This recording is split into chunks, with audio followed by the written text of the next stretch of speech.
Ahí lo Hola, tenemos. Guillermo, ¿cómo estás? Un gusto saludarte. El gusto es mío, gracias por la conversación, gracias por el encuentro. Muchas gracias, Guillermo. Bueno, justamente estábamos un poco haciendo una introducción a tu persona. Nosotros dijimos acá que sos casi uno de los pocos políticos que resiste el archivo. Siempre fuiste peronista, siempre hablaste en nombre del peronista. No es que vos estuviste con los liberales y después ayudaste a los socialdemócratas y después pusiste a un liberal y a un socialdemócrata y ahora te haces el peronista. No, vos resistís archivo porque siempre te vamos a encontrar a vos en la misma postura. Y no son muchos los políticos conocidos en el escenario nacional, Guillermo, que resisten archivo, y para nosotros es algo muy valioso. Bueno, yo te agradezco tus palabras. La verdad que César, empecé a los 14 años en Juventud Peronista y me voy a morir cuando Dios lo disponga en el último don que nos da, que es el don de la muerte.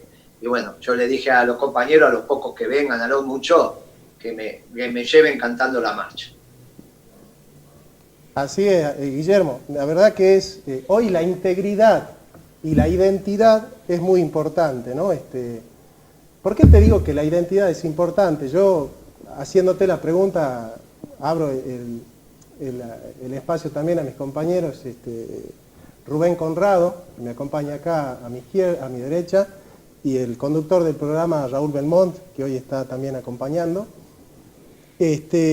La identidad es muy importante porque un pueblo sin identidad no tiene horizontes. Y hoy yo veo que el problema de los que se dicen peronistas es que creen que ser peronista es decir que sos peronista.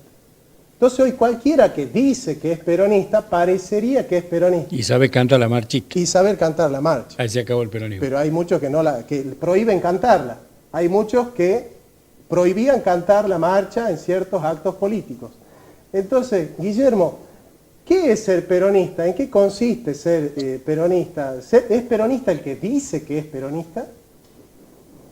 Bueno, en principio es una manifestación de fe, no hay ninguna duda. El que diga que es peronista, nosotros no le hacemos un análisis de sangre. Ahora, después hay que verlo en el actuar, hay que verlo en el caminar.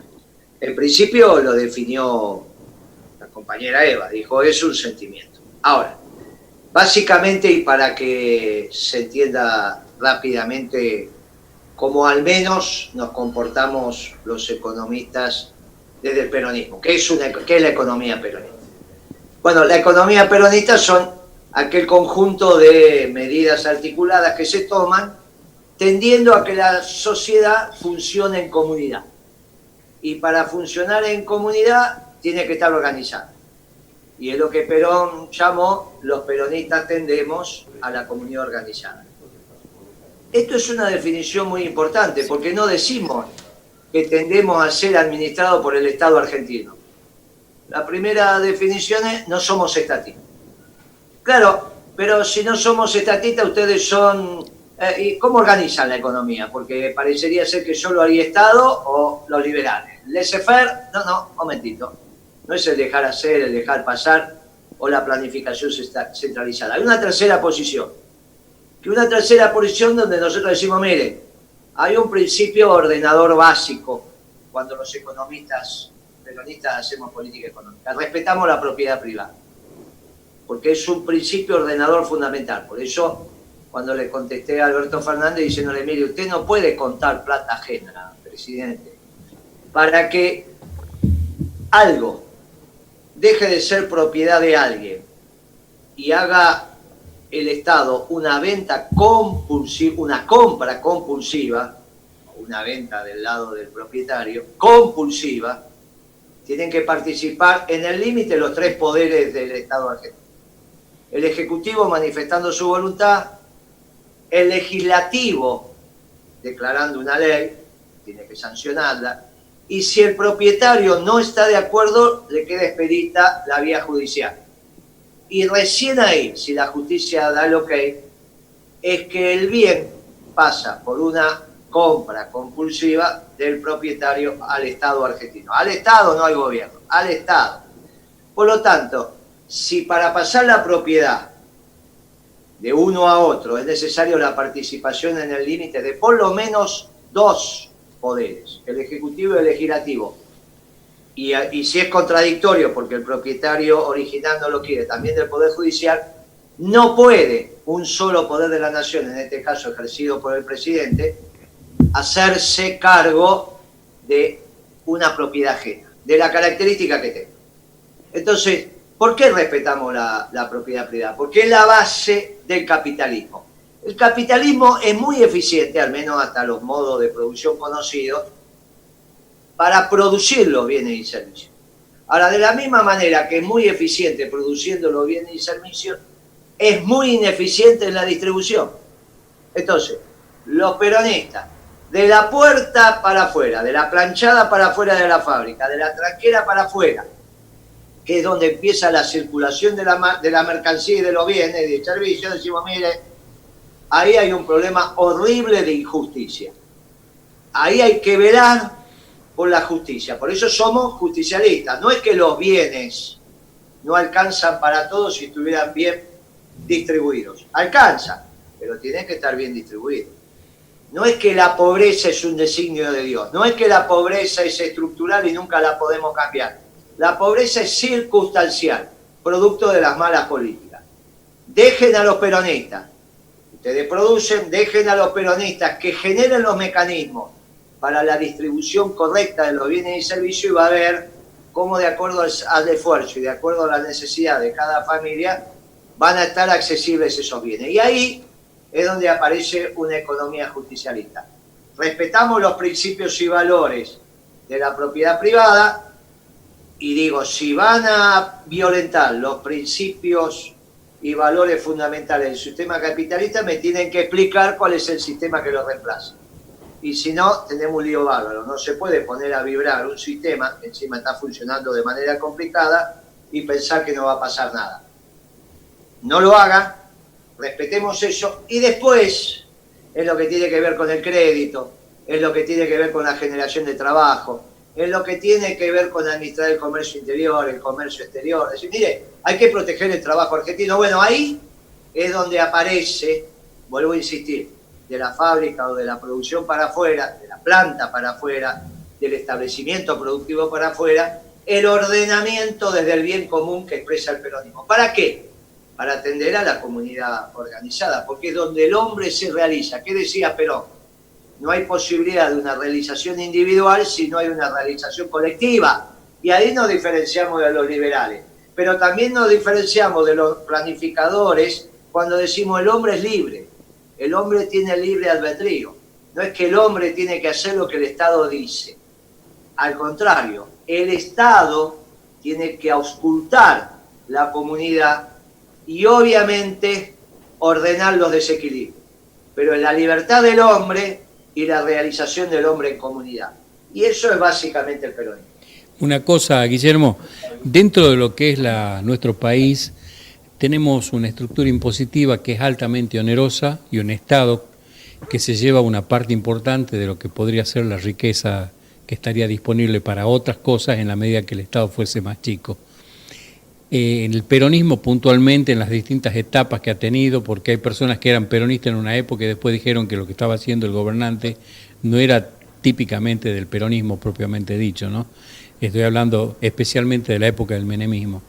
¿Qué se ha hecho en los distintos gobiernos para poder romper con esa estructura permanente de privilegio de sectores muy chicos y una gran masa de gente empobrecida que la arreglan con algunos beneficios, con algunos planes, pero que en definitiva no mejora la condición de producción del país ni tampoco el nivel social de vida del conjunto de la masa del pueblo?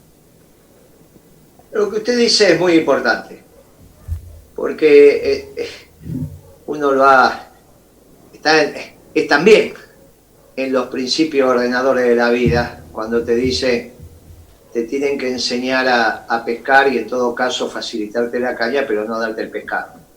Y Perón en eso era muy claro, decía que gobernar es crear trabajo en el sector privado, porque es el que genera valor. El Estado tiene que ser el justo y necesario. Por ejemplo, a mí me gustaría unas Fuerzas Armadas más voluminosas y más armadas de las que hoy tenemos. Y eso me implicaría un Estado más grande, no más chico. Por eso todo depende de dónde pongamos el énfasis. A mí tener una Fuerzas Armadas con una dotación total de 100.000 hombres me parece muy escaso. Sobre todo con las situaciones que estamos teniendo. ¿Está bien? A mí me gustaría unas Fuerzas Armadas profesionales, más numerosas y con el equipamiento necesario, teniendo claro que son los cuadros que se justaponen a la sociedad en un esquema de la nación en armas, como decía Perón. La defensa nacional, habrá algunos profesionales, pero no solo es una cuestión del ejército. Ahora necesitamos una mayor cantidad de profesionales, una mayor cantidad de cuadros. Y vos me decís, bueno, Moreno, pero eso es gasto público. Te imaginás que ahí no hay gasto privado. No hay que las empresas, vamos a tener un ejército privado. Esto es absolutamente ridículo. Por eso todo depende donde nosotros ponemos el énfasis. ¿El peronismo piensa un Estado que produce? No. La verdad que ahí hay un concepto de subsidiariedad. Perón siempre decía, en la medida en que los privados estén, es mejor que la producción esté en manos del sector privado. Eso no significa que los privados son solamente una clase social, como plantean los marxistas, que los medios de producción están en manos de la burguesía. Esa es una visión marxista. Que uno defienda el sector privado no significa que el énfasis no lo pongan los trabajadores. Todos los trabajadores de la UON, de Mata, de la Asociación Obrera Textil, de la Asociación Obrera de la Construcción, en su gran mayoría. La contraparte es el sector privado. La contraparte es el sector privado. Usted tiene un montón de maestros del sector público, pero tiene otro tanto montón en el sector privado, que son las escuelas de gestión privada. Digo, en esto el peronismo es muy claro. La diferencia con los marxistas y con los liberales es que nosotros ponemos el énfasis, en el caso de los marxistas, no en el Estado, sino en el sector privado, pero con respecto a los liberales, no necesariamente nosotros ponemos solo el énfasis en los empresarios, sino también en los trabajadores. Por eso hablamos de la comunidad organizada. Con respecto a los movimientos sociales, son una circunstancia, no estructural. Circunstancia, por eso yo hablo de pobreza circunstancial. Cuando uno tiene amplios bolsones de pobreza circunstancial y la gente se organiza, bueno, algunos le han dado el nombre de movimientos sociales, y eso en la medida en que se recupere el empleo y el propio empleo digno te vaya sacando a las familias de la pobreza, o se transforman en empresarios o tendrán su sindicato organizacional. Y ahí tendrán su obra social, sus planes de vivienda y todo lo que corresponde. O sea, el deterioro del aparato productivo argentino me generó pobreza, y esa pobreza, la propia organización libre, lamentablemente, de ese sector me dio lo que hoy se llama los movimientos sociales. Bueno, ¿cómo se revierte eso? Haciendo la inversa. Hay que construir trabajo, hay que darle dignidad, hay que darle formalidad, y naturalmente las empresas, como lugar natural de organización del trabajo, va dando esa posibilidad de que las familias se ordenen desde el sudor de su frente para conseguir los bienes y servicios. Ahora, no es como dice algún economista por ahí, terminamos con los planes, echamos 3 millones de trabajadores estatales a la calle, porque así no se organiza una sociedad. Obviamente es un proceso donde uno le dice hacia allí vamos. No vamos a consolidar la pobreza y pensar que toda la vida naciste en un plan y dentro de 30 años vas a tener un plan a menos que te gane la lotería. Eso es una tontería. Tenés que ir generando, como dijo el general Perón, gobernar es crear trabajo, generar los millones de puestos de trabajo que hagan que los que hoy son pobres dejen de serlo. ¿Dónde? En el trabajo. ¿En qué marco? En el marco de la comunidad. ¿Con qué Estado? Y el Estado necesario para que eso se dé. Quizás achicaríamos algunas cosas y agrandaríamos otras. Yo, humildemente, creo que tenemos unas Fuerzas Armadas en los 3 niveles, o incluso en los 4, porque yo soy de la idea de armar una infantería de marina separada de la marina de guerra, que eso es la marina como logística. La infantería de marina en la actitud de combate, en la defensa de lo que es el combate marítimo, o fluvial, en el caso de donde nos separa una frontera fluvial, y marítimo cuando nuestra frontera tiene que ver con los mares argentinos, como cuarta Fuerza Armada. Y la desearía más equipada y con más hombres. Bueno, muy bien. Entonces Moreno está agrandando el Estado. Y sí, yo creo que en ese aspecto sí. Y en otros lugares habrá que necesariamente achicarlo, porque hay lugares, parte de esto que estoy diciendo y que vos muy bien señalaste, que tiene que ver con estas asignaciones que se dan, bueno, en la medida en que las familias se puedan ganar su sustento, obviamente no será necesario. Guillermo, nosotros, bueno, desde la filosofía tratamos siempre de transmitir la doctrina, ¿no? Y bueno, la doctrina es clara con respecto al subsidio, sin anular ni absorber la capacidad productiva del trabajador. Eso, la doctrina es clarísima. Y sobre todo nosotros venimos trabajando mucho Arturo Sampay, el de la Constitución del 49, donde nos habla de la función social de la propiedad privada, que no es intervenir en la propiedad privada. Yo pienso que el que lee la doctrina entiende clarísimo qué hay que hacer con Vicentín, Guillermo, que no es intervenirlo. Es exactamente así. La doctrina social de la Iglesia también lo dice. Usarás los frutos, pero con vocación social. No es que no te da la propiedad, te la da con vocación social. Lo mismo dice el peronismo. Distinto es tener una visión estatista. Tendrás la propiedad, la tenés que volcar en función social. Yo creo que ahí el presidente cometió un error que tiene que rectificar. Si él quiere expropiar, ya insisto, es una decisión que en el límite son de los tres poderes, pero como mínimo dos. Tres si es controversial y dos si es voluntario. El Ejecutivo y el Legislativo. Nunca uno, nunca el Poder Ejecutivo. No puede expropiar solamente el presidente. Por lo tanto, es lógico que tengan que mandar un proyecto de ley y veremos lo que dicen los accionistas o cómo van a hacerse de los bienes. Lo que no puede bajo ningún punto de vista el presidente es dictar o decretar una intervención. Eso es un error del presidente que tiene que revisar. Yo no sé si a esta altura Delgado no funciona en la compañía a partir de un acta privada con los accionistas que lo dejaron, habría que leer esa acta, o finalmente no va a ser designado por el juez. Si es designado por el juez con desplazamiento de las actuales autoridades, es que el juez nombra un nuevo administrador. ¿Puede hacerlo? ¿Puede coincidir con la voluntad de Alberto Fernández? Sí, pero ya lo designó el juez, no Alberto Fernández. Y lo que nunca pudo haber dicho Alberto Fernández, que fue lo que dijo esta semana pasada, es no, yo quiero intervenir porque quiero tener mejor información, más precisa de la empresa. Eso es una tontería. Imagínate vos que si el presidente quiere tener información de cada empresa, la va a intervenir, eso es una barbaridad. Él tiene todos los mecanismos, el presidente, para tener toda la información que quiera de una empresa. Así sociedad anónima a través de los balances, haciendo los requerimientos a través de los ministros secretarios, y están obligadas las empresas a responder. Lo que no están obligadas es, obviamente, a someterse a los arbitrios del presidente. Porque no es así, no lo enseña la doctrina, dentro de la ley todo, fuera de la ley nada, y la ley no le da atribuciones al presidente. Pero aparte, como si eso fuera poco, genera una vibración en el sistema que tras que tenemos un déficit fiscal horrible, un déficit del sector externo, estamos en pandemia, entonces encima le disparas un misil a la base de sustentación del sistema, que es la propiedad privada. Bueno, me parece que es hora de tranquilizarse, reflexionar un poco más profundo, ordenarse la cabeza y después seguir trabajando.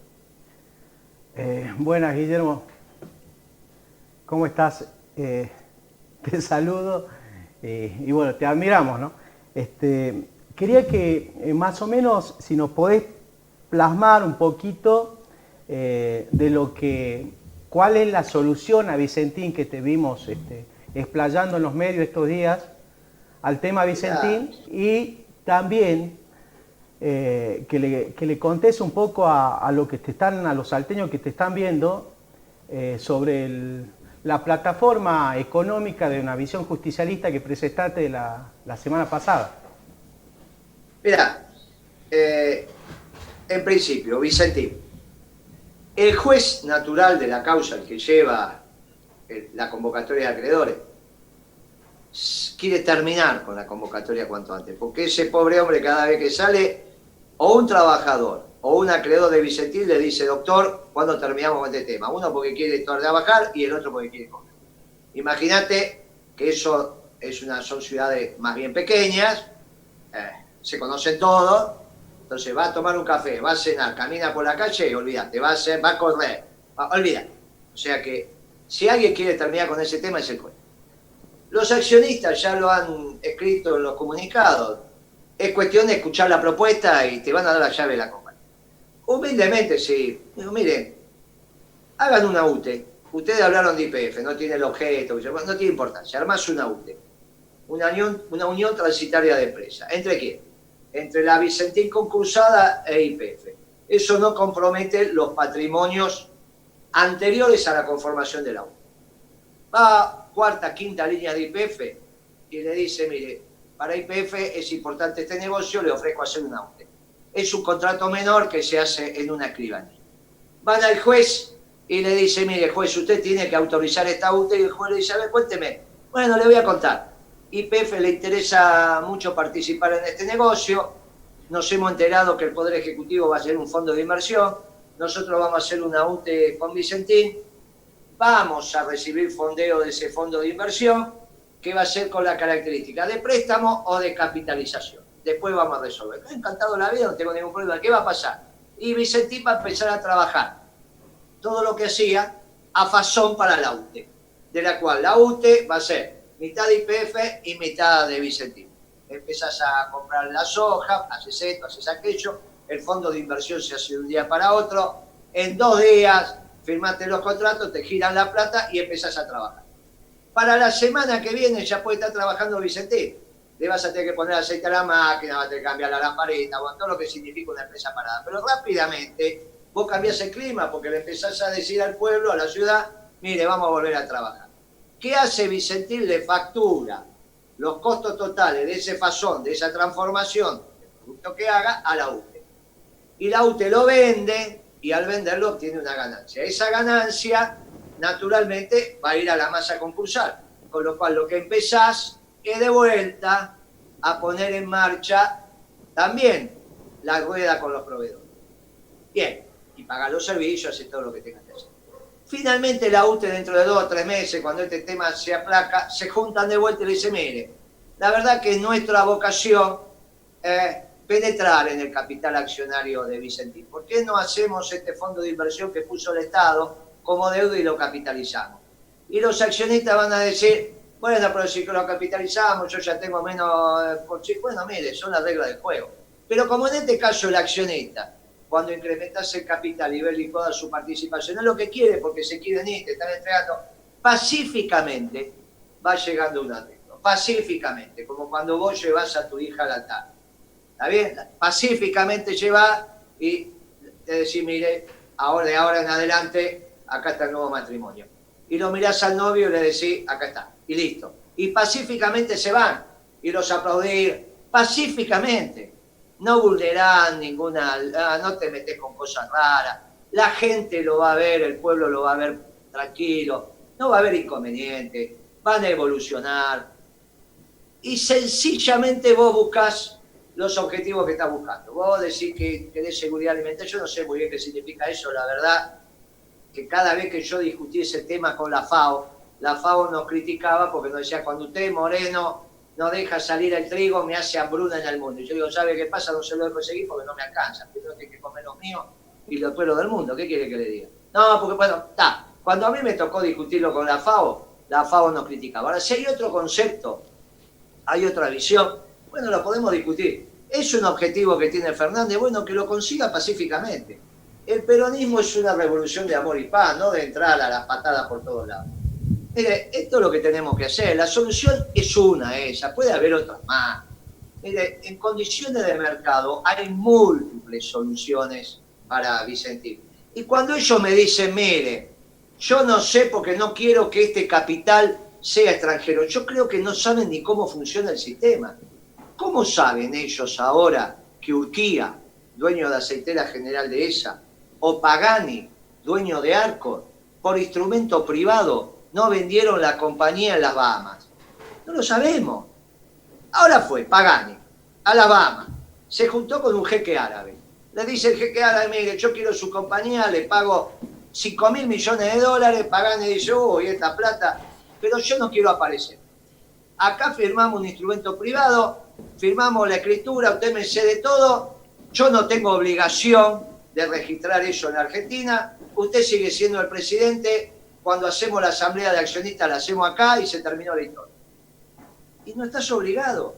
Por eso yo creo que ni siquiera entienden cómo esto funciona. Hay momentos en que hablan, que a mí me parece que no saben la diferencia entre un remito y una factura. Y eso es muy difícil, ¿eh? Eso es muy difícil. Esto es muy difícil si hay un desconocimiento muy grande. Por eso le digo, mire, serénense, tomen las decisiones ajustadas a derecho y no se compliquen la vida. Si hoy Alcon es de Pagani o es de un jeque árabe para la Argentina mientras pague impuestos, genere el trabajo, se adecue a la política del gobierno. Mirá, no me aumentes esto, circulá mejor esto, producí esto que necesitamos más. La verdad, porque aparte no lo puedo controlar, es ridículo lo que están diciendo.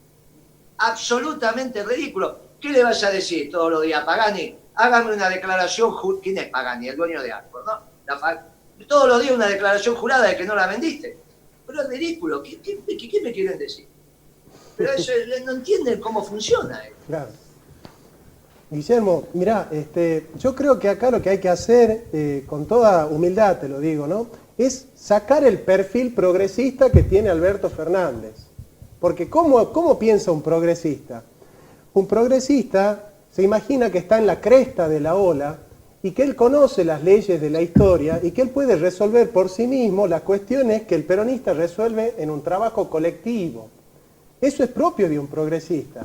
Vos pensás que un progresista, no un peronista, ¿no?, un progresista, en la cresta de la ola, él piensa que tiene un lenguaje privilegiado, que tiene que enseñarle al pueblo cómo tiene que hablar, y vos sabés de qué estoy hablando, que al pueblo le enseña a las mujeres qué tienen que pensar de sus maridos, le enseñan al pueblo qué tiene que pensar de su iglesia. Eso es propio de un progresista. Y yo creo que está saltando la hilacha de lo que es el presidente. En realidad es un presidente progresista. Discúlpame, Guillermo, yo no sé si esto es así, es una humilde apreciación personal, ¿no? No, yo te diría que él tiene que salir a corregir, porque lo que vos estás diciendo es tan correcto, que en un reportaje en el diario La Nación de la semana pasada le preguntaron al jefe de gabinete, Santiago Cafiero, que caracteriza al presidente, y dijo que era el primer líder postmoderno que llegaba como presidente a la Argentina. Y no hay nada más antitético que el postmodernismo a los principios y valores fundamentales del peronismo, que tiene una construcción común enraizada en las más puras tradiciones hispanoamericanas y que busca un futuro conjunto. Y bueno, diferenciado con estos postmodernos de las sociedades líquidas y donde no hay futuro y no hay pasado, solamente hay presente.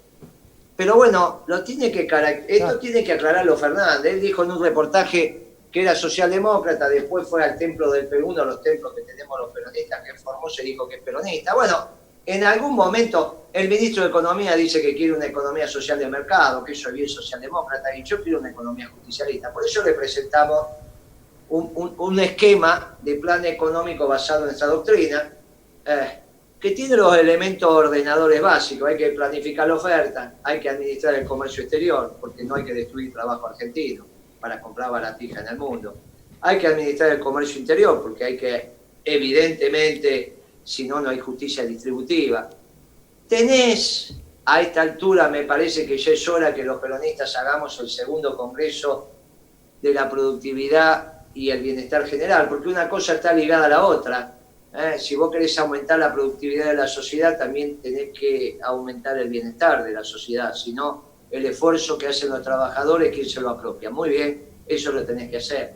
Tenés que resolver por qué el 51% de las acciones de YPF va a estar en manos del Estado, como si los cuadros políticos fueran los que defienden los intereses permanentes de la patria, y no en manos del confederal de la CGT, porque Perón dijo: la columna vertebral de nuestro movimiento son los trabajadores organizados, porque son los que defienden los intereses permanentes de la patria.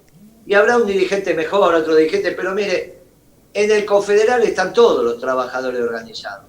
Y entonces es hora, fíjese usted, que nosotros perfectamente podemos seguir teniendo una empresa que cotice en Wall Street, donde quiera, de oferta pública, todo, dentro del derecho privado, pero que en vez de que las acciones estén en cabeza del presidente, porque mire lo que nos pasó, la pusimos en cabeza del presidente y después vino Macri y hizo un desastre. Macri y su bandita hicieron un desastre del país y de YPF. Mire cuánto vale YPF hoy, y eso es después de la gestión de Macri. Entonces, mire, póngala en el movimiento obrero organizado y va a ver que le va a dar satisfacción. Mire, tenemos que hacer una nueva ley de compra nacional, tenemos que hacer una ley que modifique cómo se asigna el crédito, pero incluso, esto se arranca muy sencillo, poniendo representantes de la producción, esto es de empresarios y trabajadores, en el directorio del Banco Central y también de las economías regionales. ¿Qué puede saber un banquero de la City lo que pasa en Salta con la plantación de pimiento? No lo sabe. No lo sabe ni qué es lo que pasa con la caña de azúcar o los limones en Tucumán o el vino en Mendoza, e incluso con la producción de autos en Córdoba, no lo sabe. Por eso el directorio del Banco Central, que es el órgano rector de la política monetaria, tiene que estar, no necesariamente banqueros, porque son los que norman a los banqueros. Esto como pensar que el director de un hospital tiene que haber un médico. Y yo digo, puede ser que sea un médico, pero primero tiene que ser un gran administrador. Porque el director del hospital no es el que está curando a los enfermos, es el que está administrando un complejo enorme donde entra un paciente y tiene que salir sano con el menor esfuerzo. Bueno, por eso hay una carrera que se llama administración hospitalaria. Bueno, lo mismo, el órgano rector del Banco Central, obviamente que tiene que entender de política monetaria, pero no tiene por qué haber sido banquero. Eso es un club que armaron los banqueros para decir, si no fuiste banquero no podés mandarme a mí. ¿Y eso quién te lo dijo? ¿De dónde salió eso? La política monetaria tiene que ser del conjunto del aparato productivo. Y también tenemos que finalmente saber que la economía peronista, que es lo que engloba todo esto, es una economía planificada desde la oferta. ¿Qué es lo que hacía el general Perón con los planes quinquenales y los planes trienales? Y esto es lo que hacemos. Para salir de esta crisis, tenemos que ir con una tasa de interés muy baja. Si no, va a ser muy difícil que las empresas tengan capital de trabajo. Ahora, si no incrementamos la productividad de la economía argentina, va a ser difícil que aumentemos los saldos exportables, a menos que pongamos en el subconsumo a una ingente masa de la población o la dejemos ahí como están ahora. Bueno, eso no es peronismo. Por lo tanto, tenemos que aumentar la cantidad de bienes y servicios en la economía. Bueno, para eso hay que aumentar la producción. Para aumentar la producción, tenemos que aumentar la productividad y tenemos que aumentar los saldos exportables porque necesitamos los dólares. Bueno, es una economía ladrillo sobre ladrillo, pero es la inversa de lo que se está haciendo ahora. Es una economía de producción y trabajo. De producción y trabajo. De producción y trabajo, donde hay una sola clase de hombres, los que trabajan. Bien, muy útil lo que está diciendo Guillermo Moreno.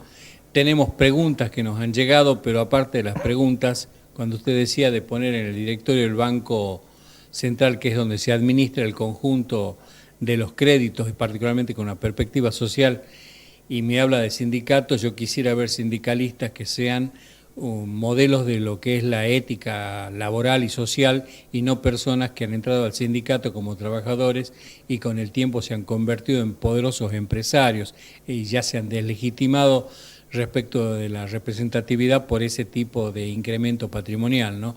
Vamos a las preguntas, Guillermo. ¿Qué dice don Adrián? Sí, ¿qué tal? Muy buenas tardes.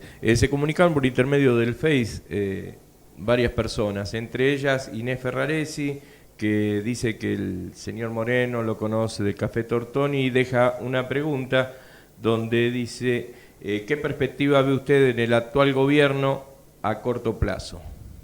Bien, las otras preguntas. Tenemos otra pregunta, el señor Alfredo Flores dice, ¿cómo frenar la corrupción de muchos funcionarios de antes, ahora y del futuro? Y si funciona efectivamente la secretaria de Anticorrupción. Después, bueno... Oficina Anticorrupción. Vamos por parte. Bueno, mire, también tiene que ver con los principios y valores. Porque es la posibilidad de que tengas un buen descanso o no tengas un buen descanso. La corrupción es poder mirar o no a tus hijos de frente y a tu mujer de frente. Porque sabe lo que calzás, sabe lo que ganás, sabe lo que gastás. Si vos tenías un reloj de $20 y de repente te apareces con un reloj de $15.000, bueno, hay algo que no camina, ¿está bien? Hay algo que no camina. Y si de repente vivías en un tres ambiente y te mudás a un palacete, bueno, hay algo que no cambia. Pero es la familia, y es cómo vos mirás a tus hijos y qué estás haciendo. Y también ante Dios. Naturalmente el hombre es bueno, pero si se lo controla es mejor. Así que esa oficina anticorrupción e incluso la propia autoridad presidencial, que es el que elige a sus colaboradores, en eso tiene que estar muy atento. Pero muy atento. Ahora vos te das cuenta cuando un tipo camina por la sombra o camina por el sol. Se te puede escapar alguno, pero vos te das cuenta. Vos te das cuenta en la ropa, vos te das cuenta cómo vive, vos te das cuenta el vino que toma, vos te das cuenta. O sea que cuando vos tenés un funcionario que va por mal camino, inmediatamente lo podés ordenar. Con respecto al futuro del presidente, mire, la única posibilidad que tiene el presidente Fernández es ser exitoso y quedar gratamente en el recuerdo de su pueblo y que haga una economía pública. Si Alfonsín vuelve a decir que esto es una economía radical, Ricardo Alfonsín, ¿no? Vuelve a decir que es una economía radical y yo le auguro un mal destino a Fernández, porque si es una economía radical ya sabemos cómo termina. Así Bien, es, Guillermo. Guillermo, hemos llegado al final del programa, ya se nos fue el tiempo, nos hubiera gustado, creo a todos, tener respuesta más contundente, consecuentemente el haber Más desplayado... contundente todavía. Sí, más contundente particularmente no, pero no es porque no se tenga sentido lo que has dicho, sino que lo que hay que buscar particularmente es tener una síntesis para poder permitir a nuestra gente que interprete bien una propuesta que considero que tiene un gran contenido de inteligencia. A mí me interesa mucho no tan solo la inteligencia, sino la aplicabilidad de lo que uno diga, porque hubo mucha gente que llegó con un discurso acá y como no hay un sistema legal que funcione, el discurso se lo guardan en el bolsillo y hacen cualquier cosa. Y eso es un habitué en la política. Al mismo tiempo, una justicia que no funciona no permite que nuestro país sea serio no ante el extranjero, que ante el extranjero estamos con los pantalones bajos, sino ante su propio pueblo, en donde cualquier persona que aparezca con el reloj de $15.000, como decías vos, se pueda justificar o si no, que vaya tras las rejas. Eso sería uno de los principios de corrección en nuestro país, sea del partido que sea del partido de la ultraizquierda, del centro, de la ultraderecha. Si habrían esos principios en funcionamiento dentro de nuestro país, creo que tendríamos no tan solo otro presente, sino que comenzaríamos a tallar lo que sería el futuro para nuestra patria. Yo te propongo una cosa, Guillermo, hagamos otra entrevista en otro momento y sin duda que van a haber elementos de sobra para hablar a la luz de esta cuarentena que está dejando, como hablábamos en la mesa hace un rato, a muchísima gente en la banquina y con la rueda para arriba. Vamos a ver cómo se saca un país con la inacción que se ha generado por tras de un bicho que se comprobó que ya ahora produce resfrío solamente, y vamos a ver qué es lo que significa y lo que sería construir un país en serio, siendo ricos, con un pueblo empobrecido por impericia habitual de nuestras distintas administraciones, en algunos menos, en otros más, pero que nunca se ha roto un sistema de dependencia que no ha permitido nunca levantar el copete. Con eso te doy una idea y pie para la próxima entrevista, que espero que la podás brindar y hagamos algún temario que te restrinja un poquitito en la amplitud, pero al mismo tiempo podamos llegar con la inquietud de mucha gente que está esperando escuchar en vos y quiere construir en ti una esperanza como uno de los dirigentes que tenga un grado de lucidez para sacar el país adelante. ¿Te parece? Me parece muy bien. Yo diría que la próxima cita, que puede ser en 30 días, 45 días, cuando le dé a ustedes el tiempo y la agenda, podemos ya hablar de las herramientas organizativas, que es fundamentalmente cómo nos comprometemos a entre todos participar en función de la administración de la cosa pública, tendiendo al bien común. Esta es la idea, el espacio organizacional que siempre te tenés que dar, porque la comunidad organizada se basa en las organizaciones libres del pueblo. Y eso Perón lo explicó muy bien. ¿Cómo nos organizamos para construir el bien común defendiendo el interés superior, que es el interés de la patria? Muchas gracias por la entrevista y en 30, 45 días, cuando den las agendas, volvemos a hacer otra sentada de estas características. Muchas gracias compañeros. Guillermo, gracias. Y bueno, la verdad que, bueno, una claridad contundente, ¿no? Y me hace acordar una frase de Sócrates, la claridad de Guillermo, porque una vez le dicen a Sócrates, pero al final vos siempre decís lo mismo, sí, siempre digo lo mismo y de la misma manera, ¿no? Así que Guillermo siempre dice lo mismo y de la misma manera, y por eso lo queremos mucho, Guillermo, te mandamos un abrazo muy grande. Gracias compañeros, nos vemos la próxima.